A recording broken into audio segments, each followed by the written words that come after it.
Assalamualaikum warahmatullahi wabarakatuh. Selamat pagi.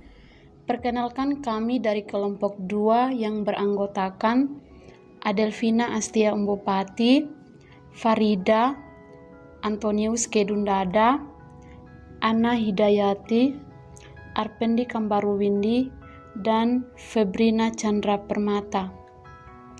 Di sini kami akan menjelaskan materi mengenai jenis kalimat berdasarkan intonasi akhir dan fungsinya.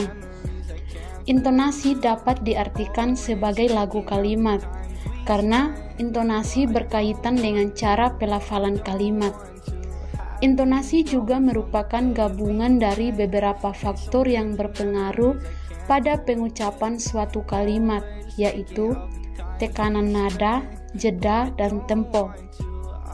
Lagu kalimat ini terdiri atas tinggi dan rendahnya lagu dan lemah atau kerasnya lagu.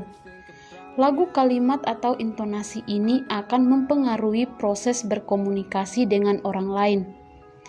Intonasi yang kurang sesuai akan menyebabkan kesalahpahaman dalam berkomunikasi. Intonasi berfungsi sebagai pembentuk makna kalimat. Ragam kalimat berdasarkan pada intonasi ada 3. Yang pertama, berita. Kalimat yang berintonasi netral dan bertujuan untuk memberitahukan suatu peristiwa atau kejadian tertentu. Kalimat berita dapat dibagi menjadi 2. Yang pertama, kalimat langsung. Kalimat langsung adalah kalimat yang memberitahukan suatu peristiwa atau kejadian secara langsung, menirukan atau mengutip ucapan sumber lain tanpa mengubah susunan kalimatnya. Ciri kalimat langsung biasanya ditandai dengan ciri adanya nada petik. Contoh, Andre berkata, "Saya tidak suka melihat wanita berbaju terbuka seperti itu." Yang kedua, kalimat tidak langsung. Kalimat yang memberitahukan suatu peristiwa atau kejadian dengan mengubah susunan kalimat yang diucapkan. Contoh, Andre mengatakan bahwa ia tidak pergi ke rumah Andi ketika pembunuhan itu terjadi. 2. Kalimat tanya. Kalimat tanya adalah kalimat yang tujuannya menanyakan sesuatu dengan harapan bisa mendapatkan jawaban dari orang yang diajak berbicara. Kalimat tanya diiringi dengan intonasi bernada naik pada akhir kalimat. 2 macam kalimat tanya. Yang pertama, kalimat tanya biasa. Kalimat tanya yang membutuhkan suatu jawaban dari orang yang diajak berbicara. Contoh, kapan kamu akan pulang? Apakah kamu sudah menemukan dompetmu yang hilang? Yang kedua, kalimat tanya retoris. Kalimat tanya yang sebetulnya tidak membutuhkan jawaban, dalam artian si pembicara dan si pendengar sudah mengetahui jawabannya dan hanya membutuhkan penegasan. Contoh, kepada siapa kita selayaknya memanjatkan syukur. Yang ketiga, kalimat perintah. Kalimat perintah umumnya disertai dengan intonasi yang keras dan bernada tinggi.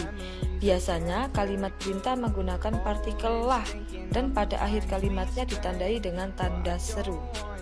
Kalimat perintah adalah kalimat yang bertujuan untuk menyuruh atau meminta orang yang diajak berbicara untuk melakukan suatu perbuatan atau tidak melakukan sesuatu.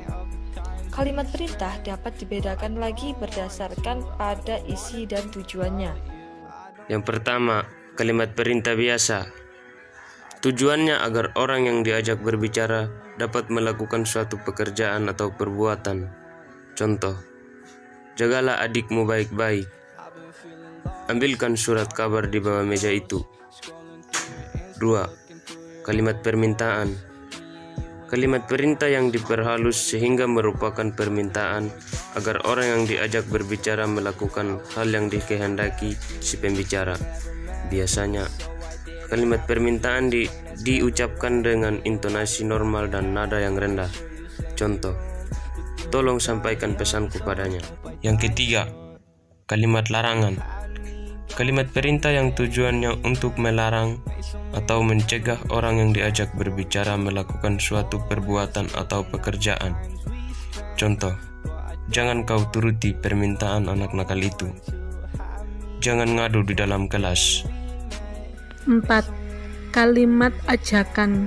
Kalimat perintah yang diperhalus dengan tujuan yang diajak berbicara dapat sama-sama melakukan pekerjaan atau perbuatan dengan orang yang mengajak. Contoh, ayo kita berangkat sekarang, mari segera kita selesaikan pekerjaan ini. 5. Kalimat peringinan. Kalimat yang memperkenankan yang diajak berbicara untuk berbuat sesuatu. Contoh, kalau Anda ingin pulang lebih dulu, silahkan. 6. Kalimat syarat.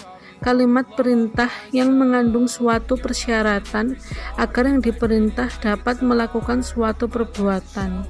Contoh, tanyakan kepada ayahmu, engkau akan tahu kisahnya. 7. Kalimat ejekan. Kalimat perintah yang mengandung ejekan. Contoh, pukullah dia kalau kau punya nyali.